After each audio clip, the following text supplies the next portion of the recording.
Welcome in part second. In this video, we analyze the answer book of Rajeshwari Suve, AIR second of UPSC 2025, who scored 135 marks in paper 1 and 134 marks in paper 2. So let's analyze it. हमने पहला 3 question analyse हो चुका है part 1 में. सो from 1D we will analyze. So 1D, what is the question? Question is bring out the correlation between the economic base and superstructure of Marxian sociology. तो Karl Marx का जो economic base और super structure का theory, इस दोनों के बीच का relation पूछ रहा है. तो डिमांड क्या है? डिमांड यहाँ पे बेस या सुपर स्ट्रक्चर का डिफिनेशन नहीं पूछ रहा है, ये पूछ रहा है कि इस दोनों के बीच में रिलेशन क्या है. तो हमें इसी डिमांड पे रहना चाहिए.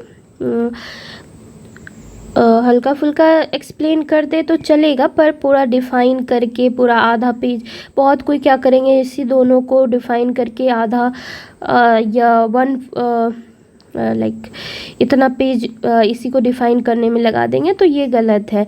हम लोगों को मेनली रिलेशन दिखाना है. ओके, तो नाउ सी इंट्रोडक्शन. तो इन्होंने बताया कि marks explain society based on dialectic materialism. So that is the good keyword. Immediately उन्होंने इंट्रोडक्शन में बता दिया डायलेक्टिक मटेरियलिज्म का. उसके बाद कॉन्ट्राडिक्शन के बारे में उन्होंने बताया है. और यहाँ पे mode of production, this is also a great keyword used by Marx. Class struggle keyword. So इन्होंने मार्क्सिस्ट कीवर्ड जो होता है वो सब इंट्रोडक्शन में बहुत सारा keyword, contradiction, mode of production. So these are the Marxian keyword जिन्हें कहा जाता है. तो इंट्रोडक्शन में ही उन्होंने बता दिया कि लाइक आई नो कि मार्क्स का क्या थ्योरी है. तो दैट इज़ ग्रेट. अब नेक्स्ट लाइन में उन्होंने डिफ़ाइन किया है. She defines economic base and superstructure. Very briefly उन्होंने डिफ़ाइन किया एंड दैट इज़ गुड. यहाँ पे she does not waste words. And then diagram. ये तो हमें अपने नोट्स में, अगर नहीं है हमारे नोट्स में तो इसे इंसर्ट करना चाहिए हमारे नोट में. This is a good diagram. कोई भी इस टाइप का क्वेश्चन आए वहाँ पे हम लोग यूज कर सकते हैं. तो उन्होंने सुपर स्ट्रक्चर में ये 4 चीज़ लिखा है. Religion, family, education, polity, supported by economic base है. एक्सीलेंट. ये प्रेजेंटेशन मार्क्स मिलता है इससे. नाउ को रिलेशन, सीधे उन्होंने डिमांड को हिट किया. This is the demand. तो डिमांड को हिट किया तो वो लिखती है correlation between economy and polity. Economy and polity. तो यहाँ पे उन्होंने लिखा कि जब इकोनॉमी कोलैप्स कर जाता है तो पॉलिटी चेंज होता है, पॉलिटिक्स चेंज होता है. उन्होंने एग्जाम्पल दिया है recent Sri Lanka economic, Sri Lanka economic crisis का एग्जाम्पल दिया है. ओके,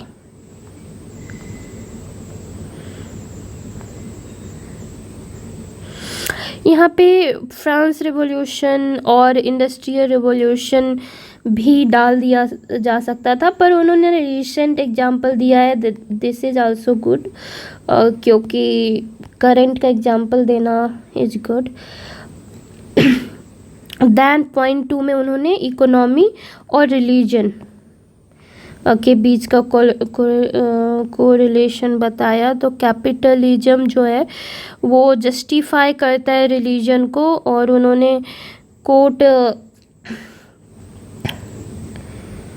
दिए, जस्टिफाई करते हैं कि कोट दिया है, religion is a opium of the masses, जो कि बहुत ही फेमस लाइन है जो मार्क्स ने बोला है। तो ये डायरेक्ट मार्क्स का कोटेशन देना is very good. Now the third point is economy और फैमिली के बीच में। तो उन्होंने जो यहाँ पे चार जो दिया है उसको पूरा एक एक करके इकोनॉमी के साथ कोरिलेशन बताया। तो फैमिली के साथ उन्होंने बोला कि इकोनॉमिक कंडीशन जो होता है, सैलरी, वेज और मेंटेनेंस, जो भी फैमिली का रिलेशन है वो सब चीज़ में काफ़ी अच्छा यूज हो सकता है। एग्जाम्पल दिया, पुअर फैमिली फेस हार्डशिप। यहाँ पे इंगल्स का इंगल्स का ओरिजिन ऑफ फैमिली का भी एग्जाम्पल बहुत अच्छा रहता अगर यहाँ पे दिया जाता तो। This is simple good example, but थोड़ा और अच्छा करने के लिए इनका example is good. Now point 4 में उन्होंने इकोनॉमी और एजुकेशन के बीच का कोरिलेशन बताया है, और कहा है कि इकोनॉमिक सिस्टम जो है वो एजुकेशन को सेव करता है। उन्होंने फैक्ट्री सिस्टम का एग्जाम्पल दिया है, 20th century Europe. Good. Conclusion में उन्होंने इकोनॉमी को फाउंडेशन बताया, अदर इंस्टीट्यूशन डिपेंड करता है। Very concise, very good.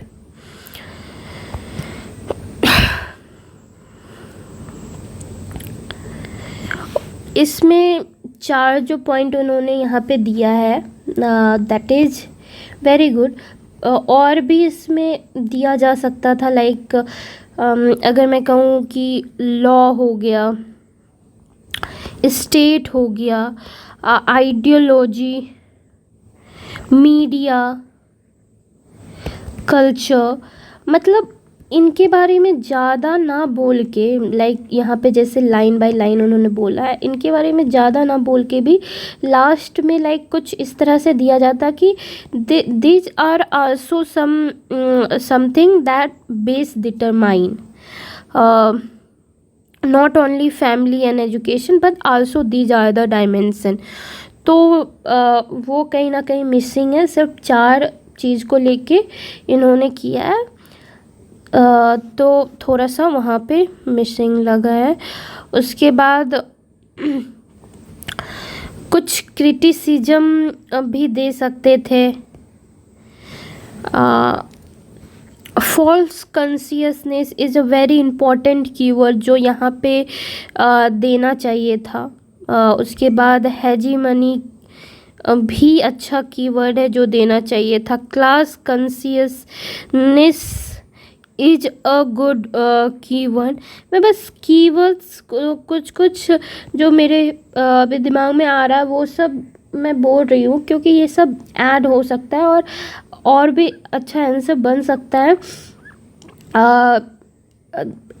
आई नो कि यहाँ पे लिमिटेड ही पेज है और लिमिटेड पेज में लिमिटेड, और जब हम लोग एग्ज़ाम में जाते हैं और जब लिखते हैं तो ऑब्वियसली सारा कीवर्ड नहीं जाएगा, पर कुछ कुछ कीवर्ड मैं इसलिए बता रही हूँ कि बहुत सारा कीवर्ड हमारे दिमाग में रहेगा तो वो हमारे कॉपी में रिफ्लेक्ट होगा। तो ये सब सही है। क्लास कॉन्शियसनेस ऐड हो सकता था, प्रोडक्टिव फोर्स ऐड हो सकता था, और क्या क्या डायलेक्ट्रिक्स तो उन्होंने बोला है यहाँ पे। रिलेटिव ऑटोनॉमी भी यूज हो सकता था, इकोनॉमिक डिटर्मिनिज्म यूज हो सकता था। तो ये सब कुछ कुछ कीवर्ड है जो यहाँ पे यूज होके और भी अच्छा बन सकता था। This is by the way this is very good answer, क्योंकि उन्होंने डायरेक्ट डिमांड, क्योंकि इस ये वाला क्वेश्चन ऐसा है ना जिसमें लोग काफ़ी पेज वेस्ट करेंगे ये दोनों को एक्सप्लेन करके। It is a common mistake कि ये दोनों को लोग एक्सप्लेन करने लगेंगे more than half of the page में, पर इन्होंने कितना छोटा में और एक बस डायग्राम में उन्होंने बता दिया कि क्या है ये, और बाकी उन्होंने सिर्फ डिमांड पे ही फोकस किया। That is good. Now the second question is 1E. Question is Durkheim suggests society is more than sum of individual, and do you agree? Why? तो यहाँ पे 3 पार्ट है, 3 डिमांड है इसका। पहला तो डिफाइन आइडिया,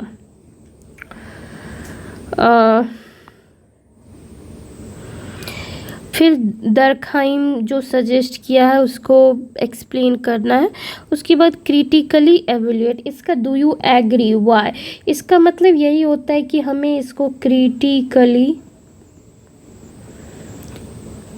जो है एवेल्यूएट करना। जब भी ऐसा दिया हुआ इसका मतलब यही होता है, सही गलत बताओ इसका। तो यहाँ पे ये जो आइडिया है इसको पहले डिफाइन करना है, फिर हाउ दरखाइम इसको किस तरह से इसको एक्सप्लेन किए हैं, और उसके बाद इसको क्रिटिकली एवेल्यूएट करना है। सो अब उन्होंने इंट्रोडक्शन दिया है सोशल फैक्ट। ये statements comes from the दरखाइम concept of the social fact. Correct thinker का लिंकेज इन्होंने दिया है, क्योंकि इमली डरखाइम्स का ये कंसेप्ट काफ़ी फेमस है। डिफिनेशन उन्होंने लिखा है सोशल फैक्ट का कि वे ऑफ थिंकिंग, उसके बाद एक्सटर्नल कोअर्सिव, कोअर्जन, कोअर्सिव वही होता है। एक्सीलेंट। दिस 4 इज़ द एग्जामिनल कीवर्ड्स होते हैं ये सब चीज़। तो वे ऑफ थिंकिंग, ये तो हमें यही देखना है कि क्या क्या कीवर्ड इन्होंने डाला है, because keyword is very important in sociology, क्योंकि हम सोशियोलॉजी का पेपर लिख रहे हैं। सोशियोलॉजी जो होता है सोसाइटी के बारे में होता है ऑब्वियसली, और सोसाइटी को कौन नहीं जानता है, सब कोई जानते हैं, सब हम लोग सोसाइटी में ही रहते हैं।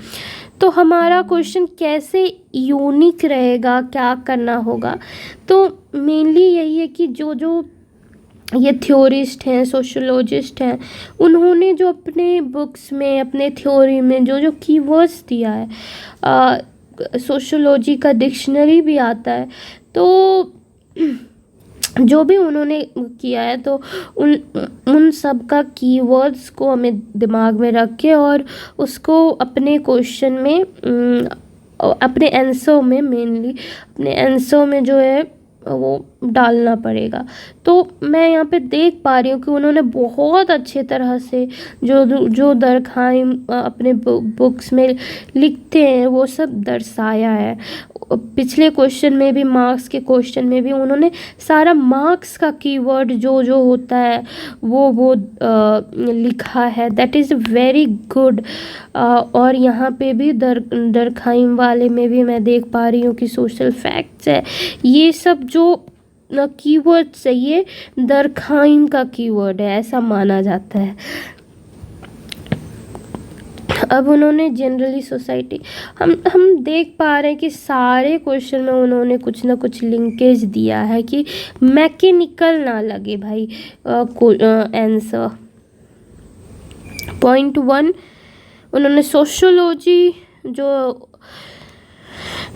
सोसाइटी सोशल कंट्रोल करवाता है। एग्जाम्पल में उन्होंने पुलिस का एग्जाम्पल दिया है, लॉ एंड ऑर्डर का एग्जाम्पल दिया है, social order. Excellent concrete point. दूसरा पॉइंट में उन्होंने society is external, sui generis, good, like these are the keywords जो हमें यूज करना। यहाँ भी उन्होंने एक्सटर्नल फिर से यूज किया। External is a Durkheim keyword, तो यहाँ पे उन्होंने यूज किया।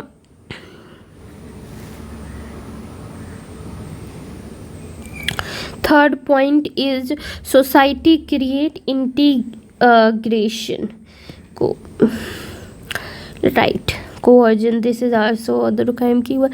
सो हम लोग देख पा रहे हैं कि कितना अच्छे तरह से उन्होंने नेशनलिज्म का एग्जाम्पल दिया है, सिंपल बट इफ़ेक्टिव। उसके बाद उन्होंने क्रिटिकली एवेल्युएट किया है, how ever not always society according to the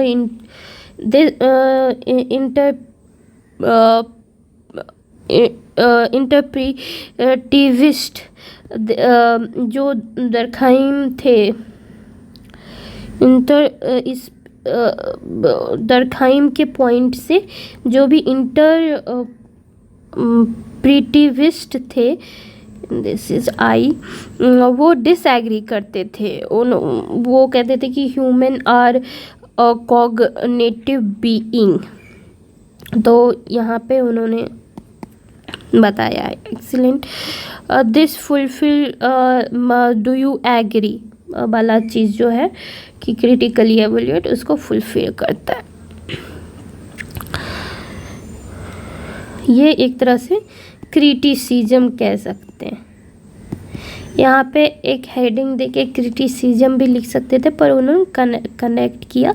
that's good. अगर कोई पढ़ेगा लाइन बाय लाइन तो इसको पकड़ लेगा कि बहुत अच्छा है, पर वही है कि एग्जामिनर्स के पास इतना, हम लोग यहाँ पे 10 मिनट देके क्वेश्चन एनालाइज कर रहे हैं, और एग्जामिनर्स के पास तो बहुत ही कम टाइम, 10 मिनट में शायद वो पूरा कॉपी चेक कर ले।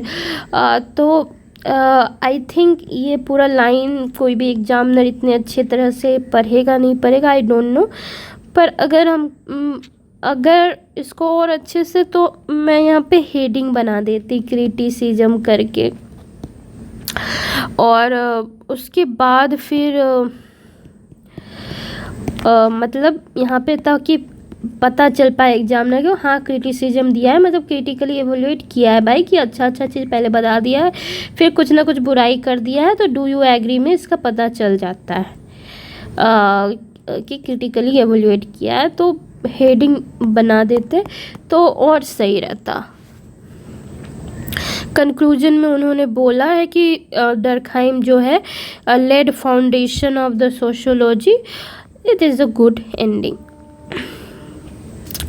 इसमें एग्जामिनर्स जो लाइक करेगा, मुझे जहाँ तक लगता है कि उन्होंने थ्योरी से स्टार्ट किया है, सोशल फैक्ट के बारे में बात किया है, सुई जेनरस ऐसा कीवर्ड, एक्सटर्निटी, कॉन्स्ट्रेन, इंटीग्रेशन, उसके बाद उन्होंने क्रिटिसिज्म भी दिया है। तो ये सब चीज़ एग्जामिनर लाइक करेगा, और इसमें मैं देख पा रही हूँ कि पूरा क्वेश्चन जो है एकदम फ्लो के साथ आ रहा है, सब चीज़ कनेक्टेड है, दैट इज़ वेरी गुड। अगर मैं थोड़ा सा इसमें कुछ और इंक्लूड कर पाती तो मैं मैकेनिकल सॉलिडरिटी, ऑर्गेनिक सॉलिडरिटी के बारे में बात कर सकती थी, कलेक्टिव कॉन्शियस के बारे में बात कर सकती थी, कलेक्टिव रिप्रेजेंटेशन के बारे में बात कर सकती। Anomie is a great concept of Durkheim, जिसके बारे में बात हो सकता था। सीक्रेट वर्सेस प्रोफेन के बारे में कहीं पे एग्जाम्पल्स और समथिंग में इंक्लूड हो सकता था, एक लाइन दिया जा सकता था मे बी। या फिर कुछ इस तरह से कीवर्ड यूज हो सकता था। मोरल ऑर्डर जो है दरखाइम का कीवर्ड, ये यूज हो सकता था कहीं पे। कुछ कुछ यहाँ पे जैसे क्रिटिकली एवेल्युएट है तो इसमें कुछ एग्जाम्पल भी दिया जा सकता था, लाइक वेबर इज मतलब फेमस, इंटरप्रिटिविस्ट, मीड, गिडेन। तो क्रिटिसिज्म में इनका एग्जाम्पल यूज हो सकता था। अब लास्ट एक और देख लेते हैं क्वेश्चन 2A। तो इसका क्वेश्चन ये बोल रहा है कि critically access the differences between Durkheim and Marx division of labour. तो यहाँ पे जो यूपीएससी का डिमांड है ये क्या क्या नहीं पूछ रहा है, पहले तो जान लेते हैं क्या क्या पूछ रहा है। कि पहले पूछ रहा है कि कंपेयर करना है, कॉन्ट्रास्ट बताना है, क्रिटिकली एक्सेस करना है इस दोनों के बीच में ये। उसके बाद इसमें क्या क्या नहीं पूछ रहा वो भी जानना ज़रूरी है, क्योंकि जब भी ये सब फेमस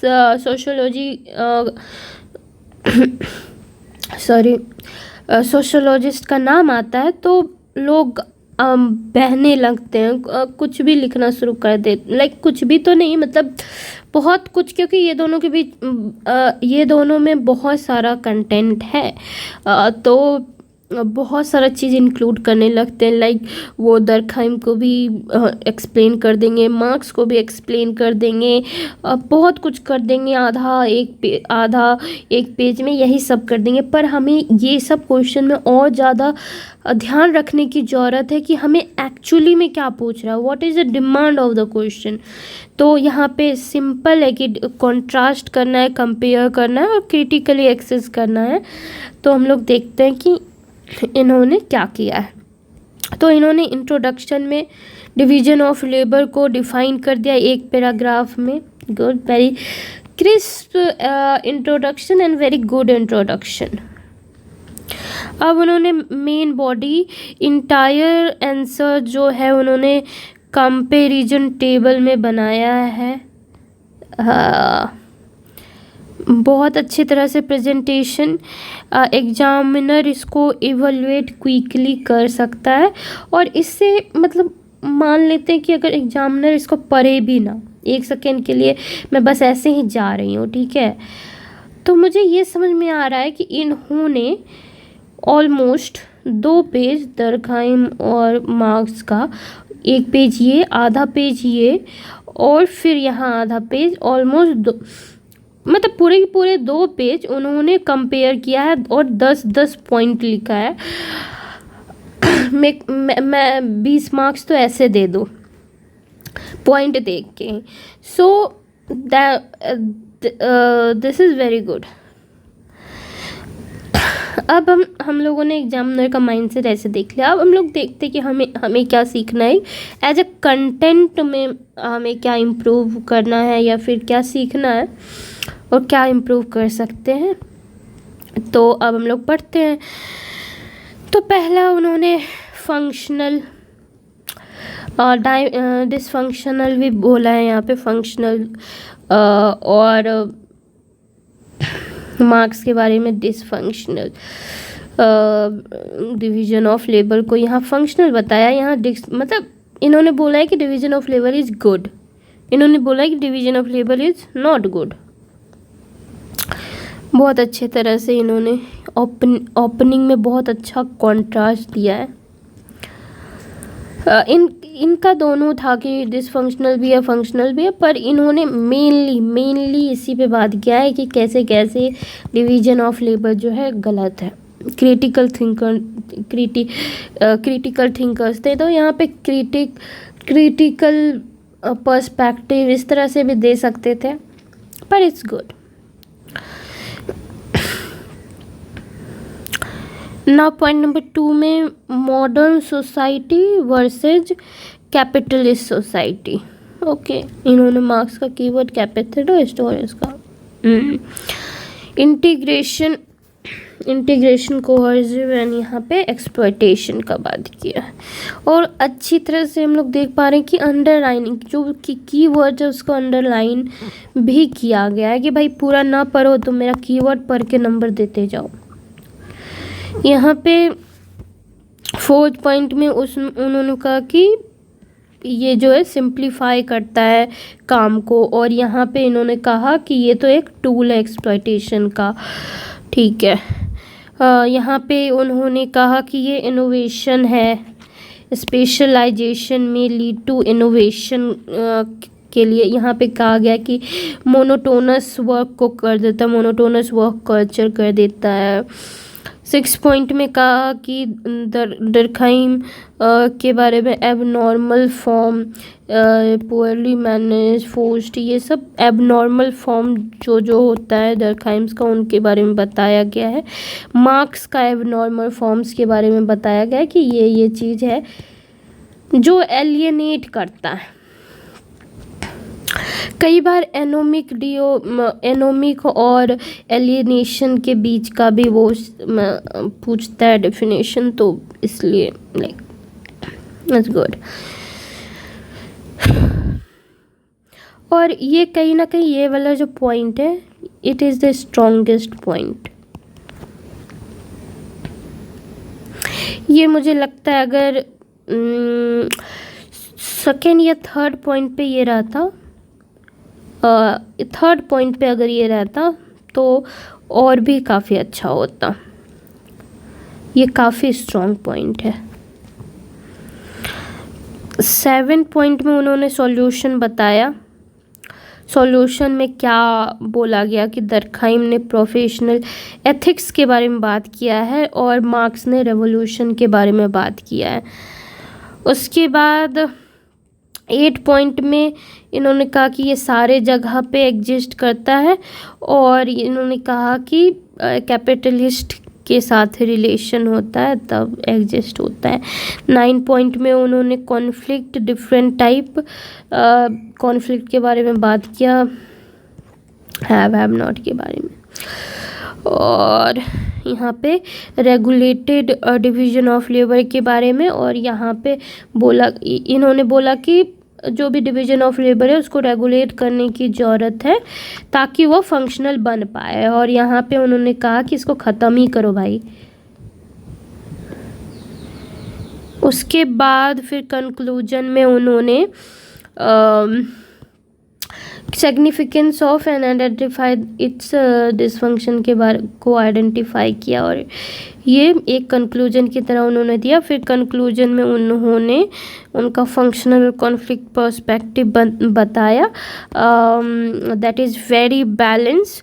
इसका जो गुड थिंग्स जो मुझे लग रहा है कि सबसे पहले तो टेबल फॉर्मेट, सेकेंड 10 डायमेंशन उन्होंने दिया है, तीसरा की बैलेंस कंपैरिजन उन्होंने किया है और डर्कहाइम और मार्क्स को इक्वल वेटेज दिया है।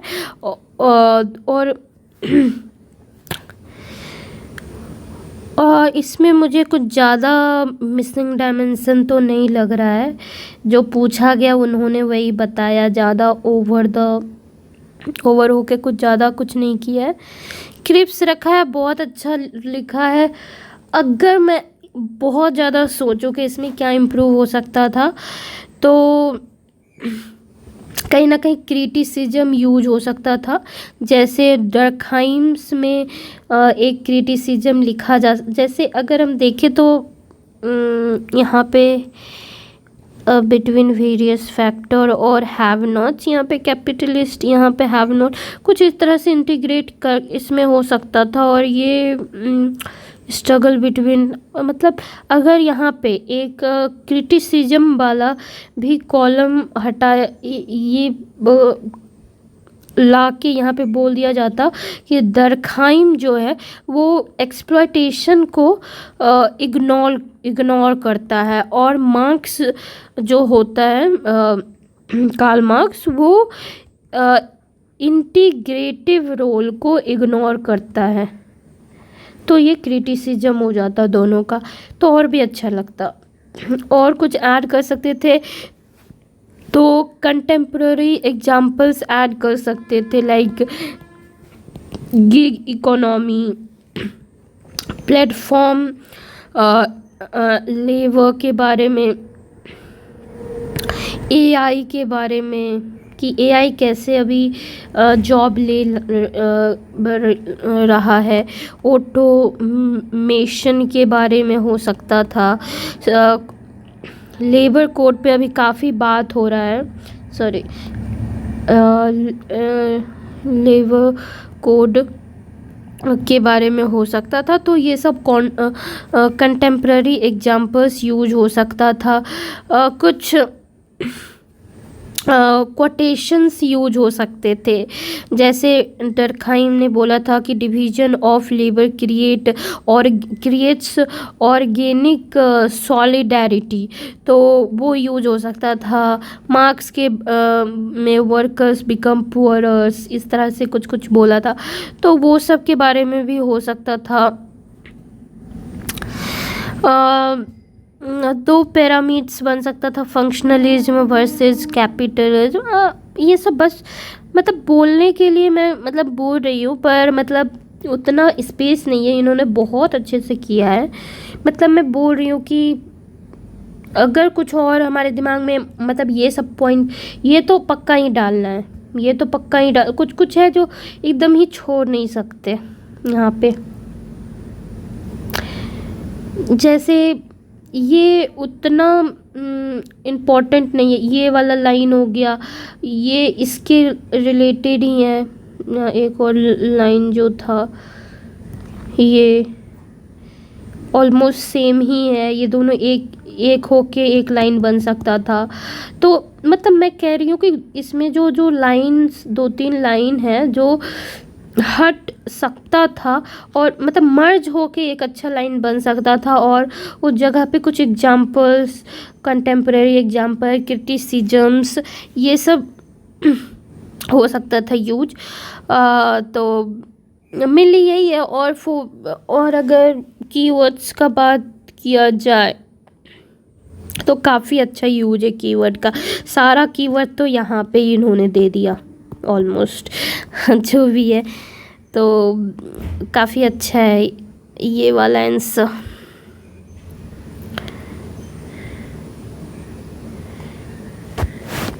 अगर इनके में से 3 अगर लेशन अगर ले सके तो हम ले सकते हैं कि उन्होंने नेवर्स write separate essays in the comparison questions, उन्होंने टेबल, पैलर पॉइंट्स ये सब लिखा है, और every answer include at least 1 visual aid. जैसे यहाँ पे टेबल हो गया, यहाँ पे कुछ ना कुछ विजुअली अपीलिंग उन्होंने दिया है, तो ये हम देख सकते हैं कि उन्होंने ये किया है। और उन्होंने वो प्रायोरिटाइज करती है कोर सोशियोलॉजिकल वोकैबुलरी का ओवर लेंदी एक्सप्लेनेशन देने से अच्छा है कि कीवर्ड्स को फेंक के मारो। तो उन्होंने बहुत अच्छे से किया है, और कंक्लूजन को उन्होंने ब्रीफ रखा है जो डायरेक्टली लिंक होता है क्वेश्चन के साथ, तो ये काफ़ी सही है। Thank you for watching, and जो भी मोर कीवर्ड्स हो, जो भी हो, प्लीज़ कमेंट्स में प्लीज़ लिखिए और मुझे बताइए मुझे क्या और इम्प्रूव करना है इस वीडियो में, और कुछ ना कुछ अपने तरफ से भी बोलिए कि क्या क्या और इम्प्रूव हो सकता था, या फिर क्या क्या और इसमें सीखने लायक कुछ कंटेंट है जो मैं उस पर फोकस करूँ कि ये काफ़ी अच्छा था इस कॉपी में, जो हाईलाइट करने की ज़रूरत है, या फिर कुछ और इम्प्रूव हम लोग कर सकते हैं अपनी तरफ से। बिल्कुल कमेंट में लिखिए, और जो भी मन में है लिखिए। Thank you so much for watching this video.